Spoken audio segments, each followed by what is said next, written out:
Welcome to the Cascade PBS Ideas Festival podcast. I'm Paris Jackson, host of the newsfeed on Cascade PBS, and your host for this podcast. Today, we're digging into the recent past and potential future of conservatism in America. 6 months into a second Trump administration, there is no question that Donald Trump has transformed the Republican Party. But back in 2017, there were still some Republican leaders who openly opposed him and his MAGA approach to politics. Among them, former U.S. Senator Jeff Flake.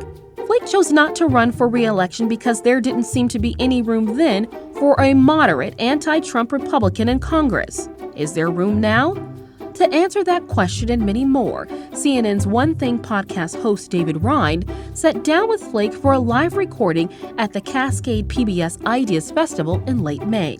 The two discussed Flake's decision to step away from the Senate, his role as President Biden's ambassador to Turkey, the complexity of diplomacy during Trump 2.0, and where the Republican Party could go in a post-Trump future. Now, let's get into it.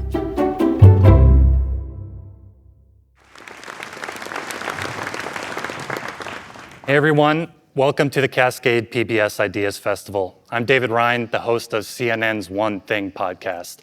And on our show, we've been doing our best to make sense of the second Trump administration as the president works to reshape nearly every facet of American life.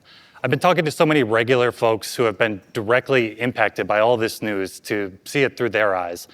But I thought today it would also be good to hear from someone who has experience in grappling with Trump and the way he has fundamentally reshaped the Republican Party.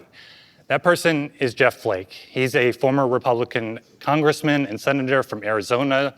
During the Biden administration, he was appointed the U.S. ambassador to Turkey, and he is currently the director of the Institute of Politics at Arizona State University. Ambassador Flake, thanks so much for being here. Well, thanks for having me, and thank you to Cascade PBS Ideas Festival for the invitation. It's wonderful. So it's no secret that you have been a very vocal critic of President Trump, going all the way back to his first run for the White House. And that criticism angered a lot of your Republican colleagues, some in the Republican base, so much so that in 2017 you announced you would not run for re-election. You said it became clear you just wouldn't be able to survive a Republican primary in Arizona. And I want to go back to something you said on the Senate floor when you announced that retirement. You were talking about the populism that had taken hold in the party and this general, instinct to govern by anger and resentment. And you said, quote, "This spell will eventually break. That is my belief. We will return to ourselves once more. And I say the sooner the better." And then again, that was 2017. This is 2025. It's clearly not broken. So I guess I'm wondering, how long did you think it would take to break? This has been one heck of a fever, let me tell you. No, I had hoped that it would break. I certainly didn't think that President Trump would be elected for a second term. He was denied a second term initially, but obviously won it again. And I still believe that anger and resentment are not a governing philosophy, not an effective one. It may be a way to win elections, but it's not a governing philosophy, and I think we're seeing some of the limits of that now. Yeah, I mean, I guess, but this is kind of, what it is at the current moment. No doubt. And then going back to that moment when you made that decision, I guess I'm wondering if there was any part of you that thought, maybe I can tweak my language a little bit to appeal to some of this crowd so that I can stay in office and affect some of the change, push back, rather than just say, I can't do it. Like, did you ever think about that? Oh, every politician thinks about that. And obviously every politician, myself included, you, during a campaign, you say, this is what I'm going to emphasize now because this is what the voters want. And I'm not denying that doesn't occur. But for me, at that time, it would have required for me to change everything I had said. To say those things I said about the president and his behavior and his policies, I no longer feel that way, or he's grown on me. And I could have done that, certainly. I've seen the polling. We'd done polling in my state, in Arizona, and definitely could have done that, could have won re-election. But at what cost? I just thought, how can I face my kids And how can I sleep at night if I had just changed everything I believed? And so for me, there was maybe a hope that I could, the voters would come back around, that maybe deeper into by the time reelection would come a year and a half later, that, the voters would appreciate. In Arizona, voters have always appreciated having more of a maverick independent style, Barry Goldwater, John McCain. I'd won election. But it was clear by that time that the voters wanted somebody who agreed with the president all the time. And Right. it couldn't be me. What was there a specific moment early on when Trump was in office that first time where you realized that the voters were locked in that way? Oh yeah. I mean, it was not just polling, but I would go there to. Everybody has town halls, and it was pretty clear that they wanted somebody who believed where the president is and was where the president was on immigration issues. For example, I'd always been, let me just concede. Immigration issues are much different today than there were most of my time in the House and the Senate, where I'd always introduced comprehensive immigration reform and worked for it. But the nature of immigration and what happens at the border is completely different. But there were some things that the president, the proposed Muslim ban, it was never completely implemented, but elements of it were. Those kind of things I could never get on board with. And going to a town hall or to a district meeting, a precinct committee meeting in my state, I could not defend those policies and with a straight face. So it became clear pretty early. And then the things that he was saying about my partner in the Senate, John McCain, I could never countenance that. My first meeting with Donald Trump was at the Senate NRSC, the campaign arm. We were off campus and met with him, and this was after he had just said that he couldn't respect John McCain because he'd been captured. Right. And I told him, I said, that's an awful thing. You can't told him say that to his face Yeah, directly? I did. I said, you can't say that about John McCain. And he said, well, yes, I can. I have Joe Arpaio, the popular sheriff in Arizona. I have his support, and you're going to lose your election in November, he told me. I said, well, I'm not up in November. But be that as it may, I couldn't take the style of politics, this grievance style of politics, this coarsening of the rhetoric, and calling your opponents across the aisle suckers or losers. It just is not my style of politics. And so that was bad enough, but then some of the policies as well, I thought were very troubling. So you wrote in a recent Washington Post op-ed, and you were urging Republicans to speak up, especially on the global stage. But, what incentive is there for Republicans to speak out if they look at someone like you, who took this principled stance and is not in office anymore? Yeah, there's not much in that article. Piece was written this week in the Washington Post. And I did encourage saying that, some guardrails still exist on domestic policy mostly. The courts will intervene. You'll have, midterm elections come, which will lead to a course correction on some issues. But on foreign issues, and in foreign policy in particular, and having just served overseas for 3 years, some of that is tougher to turn around. And our allies right now and other countries are deciding who they're going to be with and what they do from here. And so what I was encouraging my former colleagues to do, particularly Republicans, is to stand up and remind our allies that they're still our allies. That you can't respond to everything the president says that is reckless or demeaning. But when he not encourages, but demands that Canada become a 51st state, or talks about taking Greenland by force, those things, you stand up and remind our allies and our colleagues overseas that that is not us, and that's not our party. Because if you do, then they'll say, well, hey, we can outlast this. But if they believe that the party is entirely with the president on this, then it's an easier decision to seek security arrangements otherwise, to enter other trade alliances. And that's dangerous because that lasts a lot longer. Well, so one of your former Republican colleagues, Lindsey Graham, is co-sponsoring a bill with Democrat Richard Blumenthal to impose more sanctions on Russia, which is something Trump has been kind of hesitant about doing as they tried to negotiate with Ukraine and the war there. Is that like a version of something you want to see? Is that a version of speaking up? Yes, it is. And they were in Ukraine yesterday, I believe. Right. Richard Blumenthal and Lindsey Graham. Yes, and that's important. That's exactly what I'm saying. At least to have some people stand up and say, that is not us.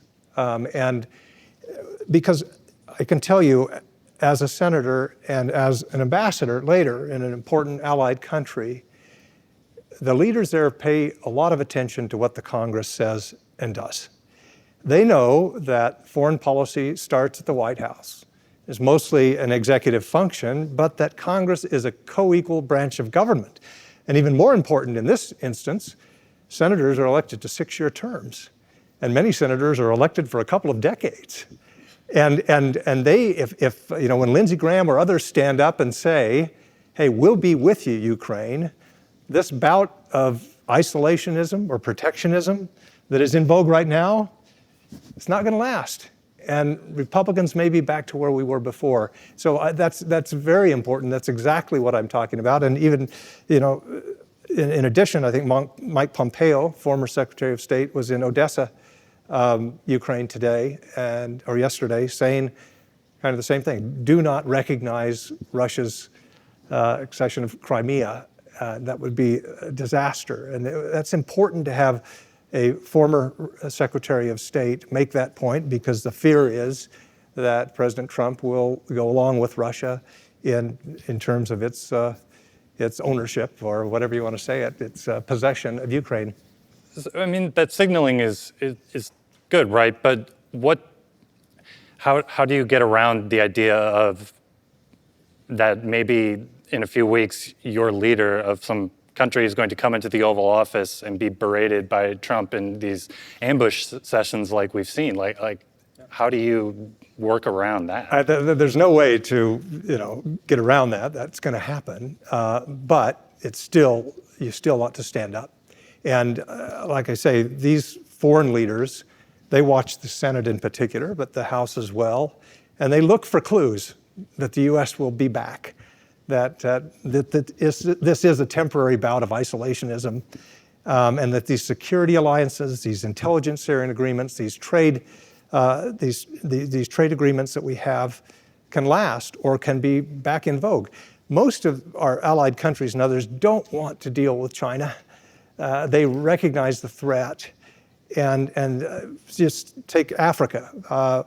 We don't have many allied countries there, but we have a lot of countries that would love to do trade with us or other business or have intelligence sharing agreements or security arrangements. But right now they're thinking, where's the stability with that? And China is beating down the door with them. And so they'd rather do business with us. They'd rather be with us. But in the absence of some senators and others standing up and saying, hey, we'll be with you. So it's really important for members of the Congress, the House and the Senate, to take these congressional delegations, these CODELs elsewhere. Congress pays for any program, but in particular for our presence overseas, in our embassies, in our humanitarian programs and everything, fewer of them than there were before. And that's important as well to push back on some of those issues, the soft power that we're losing right now. Is the way that Trump is kind of trying to negotiate the end to these various conflicts around the world, this direct one-on-one style, where he says it's probably going to have to end up with him and Putin in a room somewhere. Can that be effective? It can be, but you have to understand who Putin really is. And I'm not sure that the president has come to grips with who he is. Well, it really struck me the other day when he said that Putin had gone crazy, after a recent bout of rockets, as if this hasn't been going on for years. Yeah, he said that I've come to the conclusion that he wants to take all of Ukraine. Well, I think he made that crystal clear back in February of 22. So yeah, I think it can be effective. And let me just say, some of the things the president has done overseas lately, I have applauded. Like him what? going to the Middle East and meeting with the Syrian leader, Jalani, and saying we're going to relieve sanctions on this new Syrian government. That was the right thing to do. If they don't hold true on their commitments, then you impose the sanctions again, but you have to give them a chance. And that, with President Trump, some of his instincts sometimes are very helpful and useful. And I always said, as ambassador, I wanted a president who would be able to pick up the phone and call a world leader.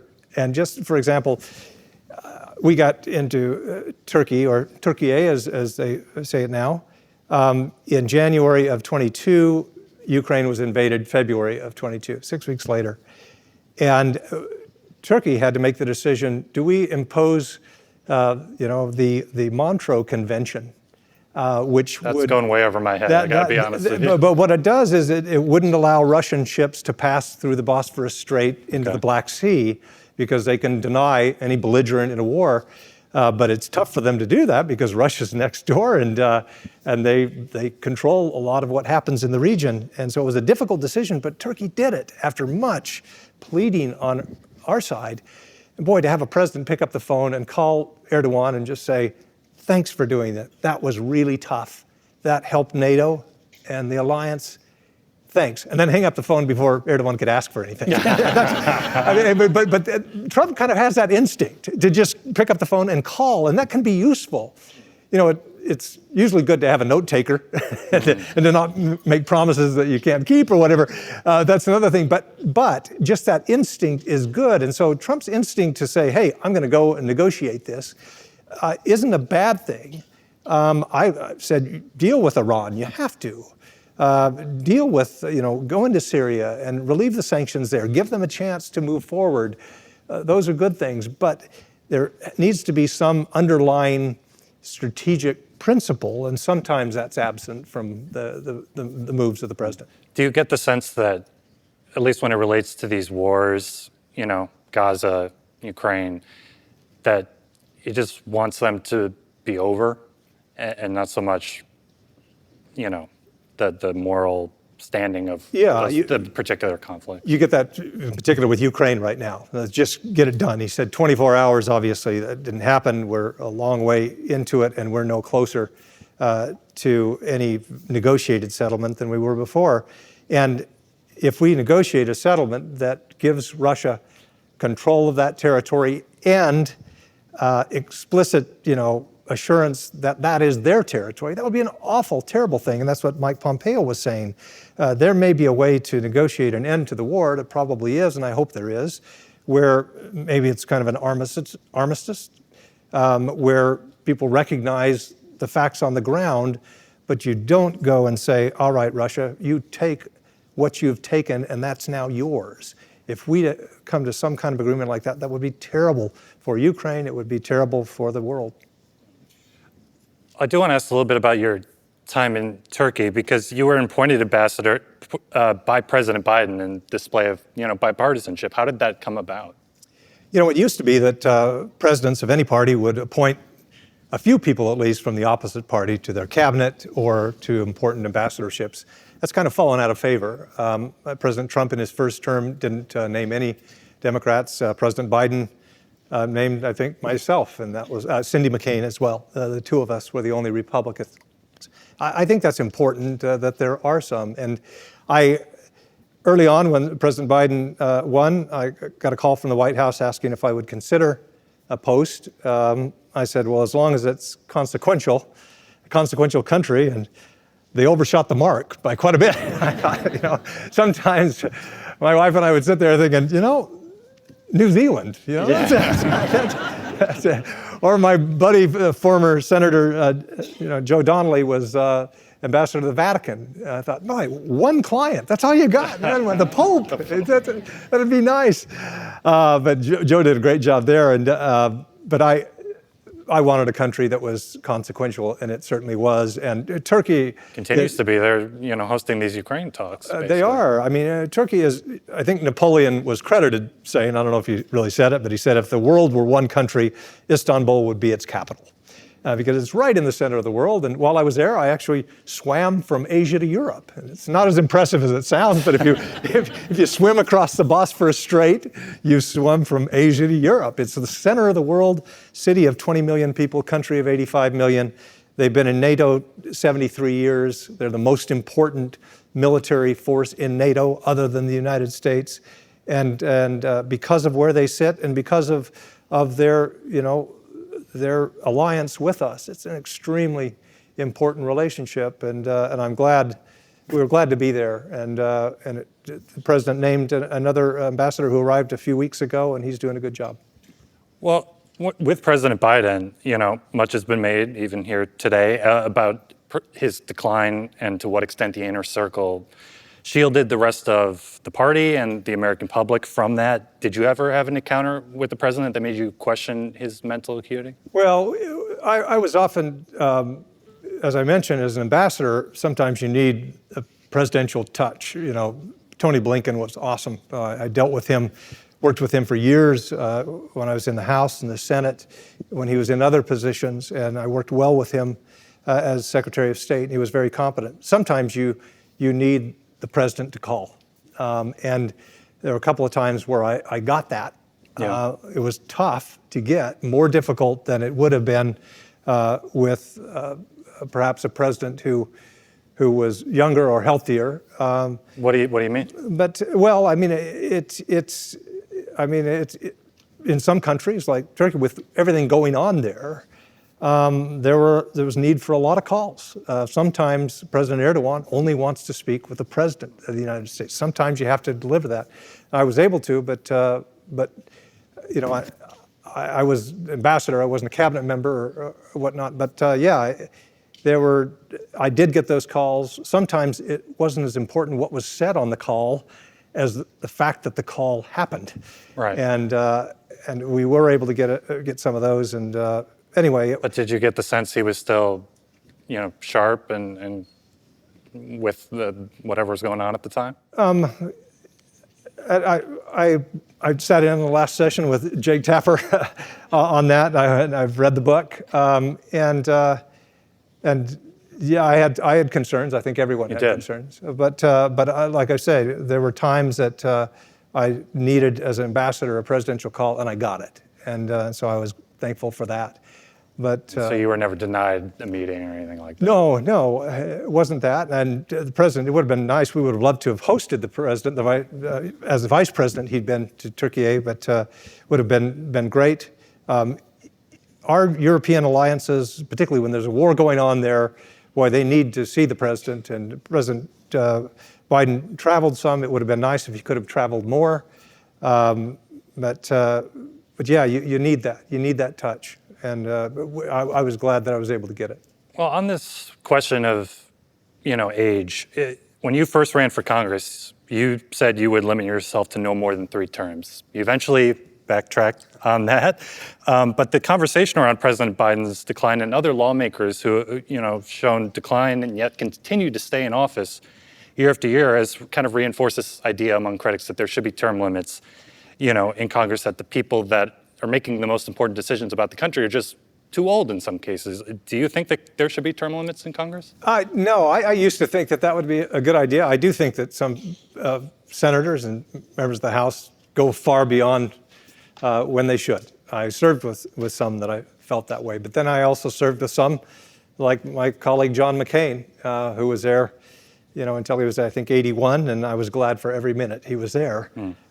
So I don't know that there's an arbitrary limit that we ought to push, but I think voters ought to be aware and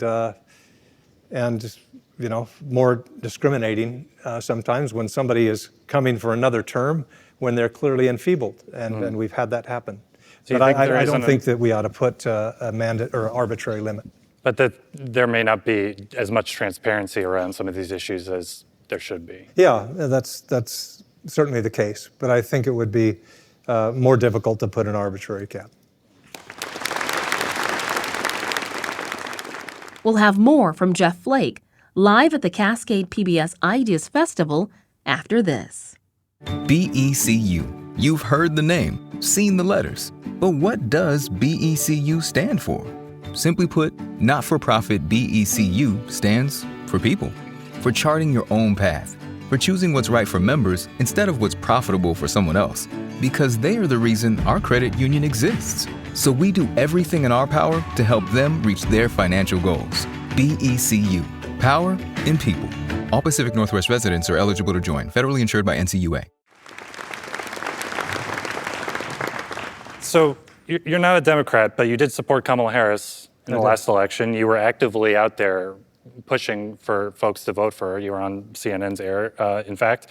So having spent some time kind of in that orbit, I'm curious how you would assess the Democratic Party and what's not working for them. Because as unpopular as President Trump is right now, the Democrats are equally, if not less, depending on who you ask. So where are they coming up short, as you see it, in terms of galvanizing people to their side? Well, I'm Republican, so I don't want to prescribe for Democrats what they ought to be doing, but it strikes me that there's a huge lane in the middle, both for people in my party who would like somebody who is conservative in the traditional sense of the word, believes in limited government, economic freedom, free trade, strong American leadership abroad. There's a huge group in the middle, and I think a lot of the Democrats believe kind of that same thing as well. But I do think that Democrats, in the last election, I think it was very effective for President Trump in his campaign to pick out certain examples on some social issues where Democrats are just with 20% of the country and not 80% of the country. And like what? Well, like on the most aired ad, because it was so effective, I think, was the one, Donald Trump is for you, she is for they, them. Yeah. And on that issue, I think today in California, there's a trans athlete competing. Right. And those, there may just be one or there, but it's able to be used in a campaign in a very effective way that sidelines, too many Democrats. And so I think that Democrats, if they would gravitate more toward the middle on some of these issues, it would benefit them as well. Well, on the Republican side, you wrote in your book, Conscience of a Conservative, back in 2017, that it wasn't enough at that point to be a conservative. You had to be angry about it. And there are some Republicans out there, though, who are not quite as angry as others about certain things. I'm thinking about former Vice President Mike Pence, Georgia Governor Brian Kemp, former UN Ambassador Nikki Haley. They might code, at least, as more common sense conservatives. You could look at their actual policy prescriptions and maybe quibble with that. But I guess now that they might be weighing next steps as we get closer to midterms and beyond, do you have any advice for how they should approach grabbing that group of folks from the middle that you talk about? Well, I don't know. I'm not in office, so I may not be the one to be giving advice for somebody who wants to gain office. But I do think, and I'm out quite a bit meeting with people, and I do know that there is a vast group of people who don't believe in grievance politics, who believe that if you stand for principle, but you don't have to be angry about it. That's what Mike Pence, his saying during my entire time, and we were elected at the same time in Congress in 2000, was, "I'm a conservative, but I'm just not angry about it." That was his theme. And Mike Pence is a very conservative person, but now he is seen, and I'm often called, a moderate.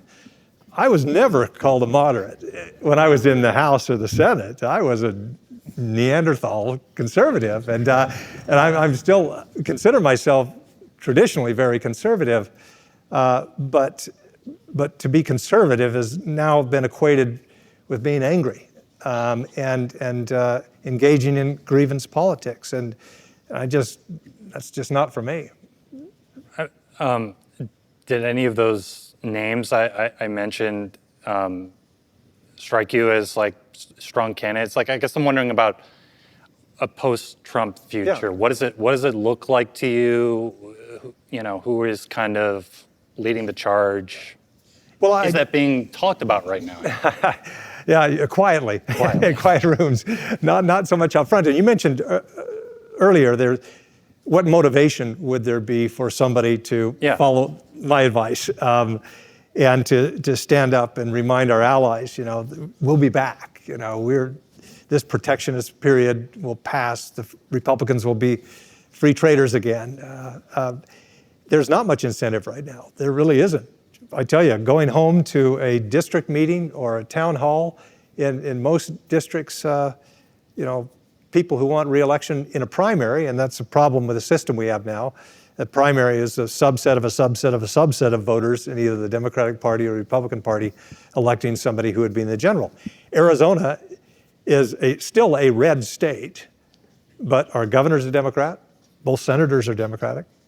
The Attorney General is Democrat. Top schools attendant is Democrat. So it's because our party produces somebody who can't win a general election. And I think somebody in the vast middle could. And so I do think that there are people, probably governors around, that don't engage as much in the partisan politics of the day, who can assume that role. And I do think Americans at some point, my party will say, enough with grievance politics. Let's get back to governing because we're going to need people who govern. Let's just take right now, we have the big, beautiful bill that is before the Congress now. It's the official title, by the way. Yeah, it is. But if you look at that, it increases the deficit over 10 years by a huge amount. My party, the party of limited government, we can't continue to do that. And when we just put completely on the shelf any discussion of Social Security or Medicare or Medicaid or the long, big so-called entitlement programs and just look at non-defense discretionary spending and say, we're going to just doge that and get all the savings. You just can't. And so I think voters are going to need to see some honesty here. We're going to have to tackle those issues. Many other countries have. Many other countries in more difficult situations fiscally have righted their ship. We're going to have to follow their lead in certain circumstances, but people are going to have to come forward in a sober manner, not angry, but saying, here's the math, and here's what we're going to have to do. And so I do think there's going to be room for that. When? Well, I do think some things that will change in the coming months. We've passed the 100 days now. When any president, particularly with control over the House and the Senate, is at their peak in terms of power. Now we're past that. Now, members of Congress, I can tell you, as having been one for 18 years, then you look to the midterms and you say, who am I more afraid of, my voters or the president? Or is it the both or whatever? But they're going to be concerned about election. And those incentives that I was just talking about to deal with our broader fiscal problems, those aren't playing right now. It's just until we come to some crisis, they won't be. But I can tell you the effect of tariffs. Tariffs are inflationary. There's no way around it. And to the extent, if the president is successful with tariffs, in imposing higher tariffs, then it's going to mean higher prices. And that's going to be a difficult pill for voters to swallow. So there will be different motivations for members of Congress to look at over the next year and a half. Yeah, I was going to ask, how the midterms, how much will they be able to tell us about where the party goes forward? Or is, because Trump will still be there, endorsing, doing all that stuff, like what we'll be able to learn from it, do you think? No, a large amount. And even before that, you have in Virginia and New Jersey, coming up in November, you have elections. And those are always bellwethers as to where the country is going. Right now, the polling and a few of the special elections that have been held favor more Democrats, as it usually does. The party in power in the White House usually loses seats in that first midterm election. I think that's likely to happen. And that will lead to a course correction on certain issues. So yeah, that'll tell us a lot. And then, let's face it, the president, this is his last term. As much as he hints or jokes about it, this is his last term. The Republican Party knows that. He'll have people who want to imitate his style of politics, but let me tell you, that hasn't been very successful for others. President Trump has done it masterfully. He really has, in terms of politically. But his imitators haven't. Take those in Arizona, or Kerry Lake, running for the House, the Senate and governorship, both times with the president's endorsement and acting just like him. People excuse it with the president, but not for other candidates. And so you think it's kind of really a singular individual thing? I do. I'm not suggesting that the party hasn't changed at all. It has. But he is a singular individual, and there have been nobody has been successful in imitating his style of politics on a national scale, and even in most states. In Arizona, are you going to endorse in the governor's race when that rolls around? Likely not. I haven't endorsed in anything but presidential politics in a while, and so likely not. Well, you mentioned earlier about Trump's approach to Syria, and that was something that you were kind of on board with. Is there anything else you can point to that President Trump has done over these first couple of months where you were like, yes, absolutely, great, this is good? Well, on some of the regulatory policies and pushback, and some of let's face it, some of the woke politics, DEI, I don't like the way some of that is playing out and what he's doing, but boy, we needed a check on that. Believe me, having served in the State Department and watched government and just their approach to that, it had gone so far that it wasn't recognizable for the goals, the laudable goals that we're looking for. So some of those, the pushback on that, I'm glad to see. On regulatory and tax policy, I'm a conservative Republican. On taxes, I'm a supply sider, but I realize that doesn't always work. So I like some of the domestic policies on that. Certainly energy production, I want to get back to it, but I also recognize that we need to move away from fossil fuels for the future, but that includes moving forward on nuclear power. There's no way around it. And the president has been a big advocate of that. So was President Biden, and I fully support that. I want to ask about some of the moves Trump has made on college campuses and international students, because you're doing work now for at Arizona State. I guess just broadly, do you think there should be less international students on campuses across the country? No, I don't. I think that has benefited U.S. universities. Certainly a lot of them like the revenue that comes with somebody paying full freight. Right, they usually pay full price and don't get financial aid. Right, and a lot of state universities are able to subsidize more of the local students by having international students come as well. So fiscally that's important to universities, but more importantly for us, by spreading American value and culture abroad.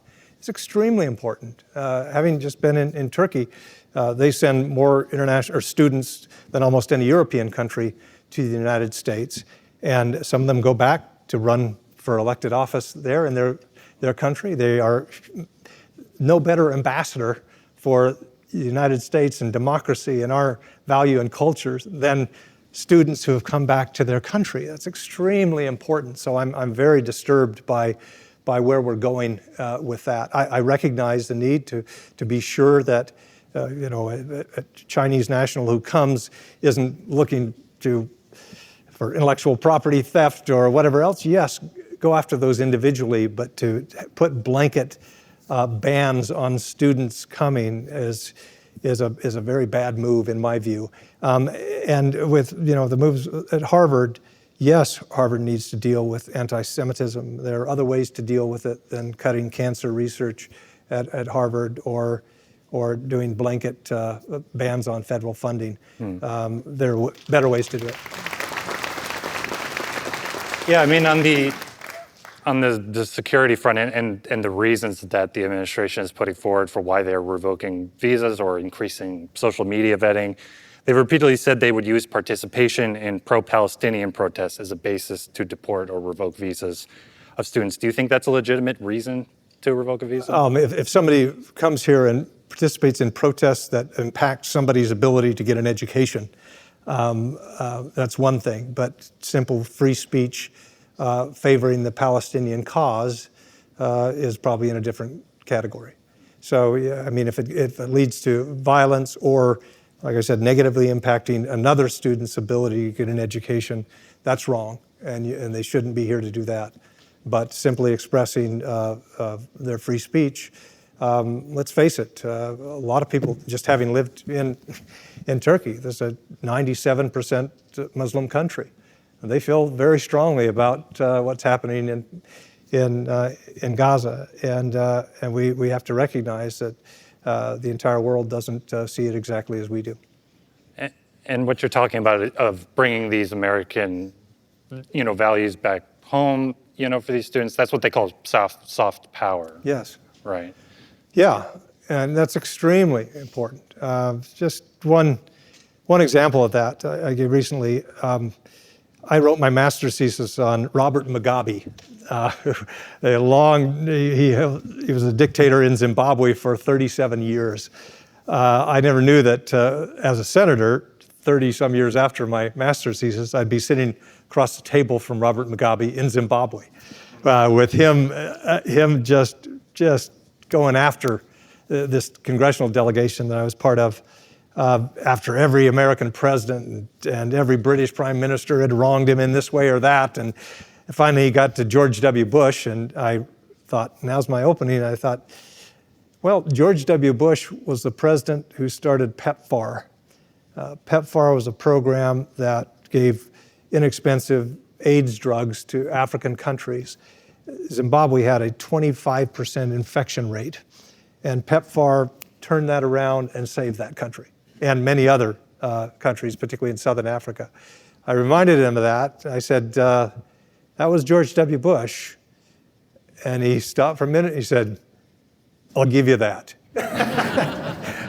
I could not wait to come home and tell former President Bush at that time he'd been praised by a dictator. But it proved the point that because of that program, that it alleviated human suffering. It was the most important thing, saved millions of lives. But in the process, it has given us trade agreements, more importantly, security arrangements, intelligence sharing arrangements with African countries that we would never have had were it not for that. Those kind of programs work, and they're good for the purpose of alleviating suffering, like I said, but also for our own national interests. And if we cut off those type of programs, not to say there isn't waste at USAID or other things that we can cut, but we need to consider soft power and diplomacy and just recognize the value of having good, skilled diplomats around the world.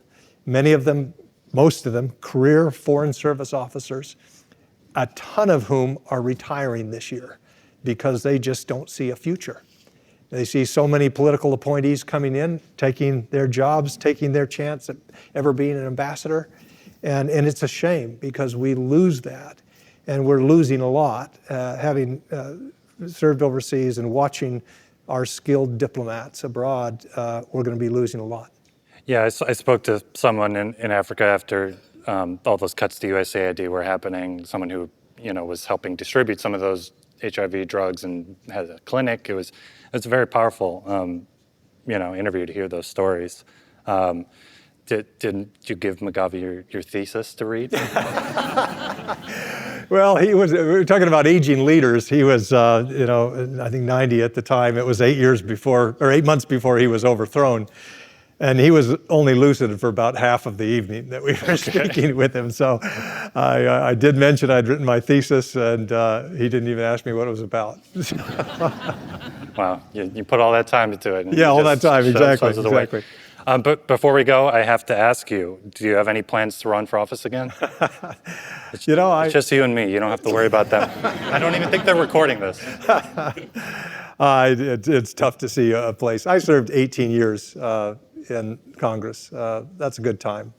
And I'm not saying I'll never serve in any capacity. I'd love to for either as a member of my own party or appointed by the other side.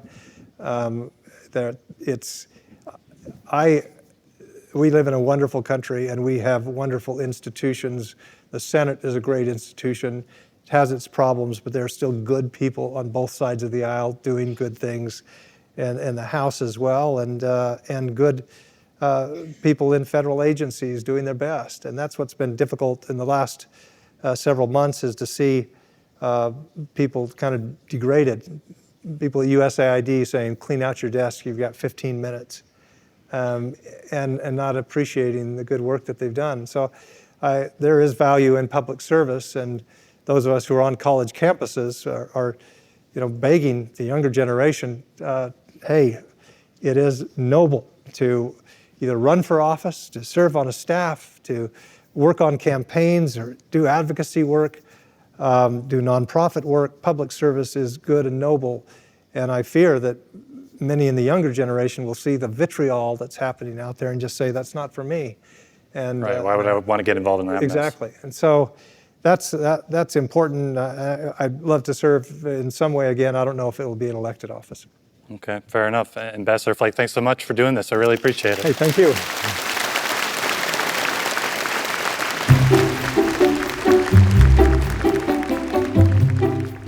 That's it for today's episode. Thank you, David and Jeff, for the talk. This episode of the Cascade PBS Ideas Festival podcast was produced by Sarah Bernard and Scott Michael. The live event was produced by Jake Newman and Ann O'Dowd. You can subscribe to this feed wherever you listen to podcasts, and whatever platform you're listening on, please review us. We'd love to know what you think of the show. The Ideas Festival podcast is made possible by listeners like you.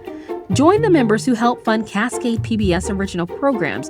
Your donation will be put to work right away, delivering the lineup of podcasts, video docuseries, and daily in-depth reporting you and so many rely on. In addition to supporting our journalism, members receive great member benefits, including Cascade PBS Passport, which provides extended access to an on-demand library of local and PBS favorites.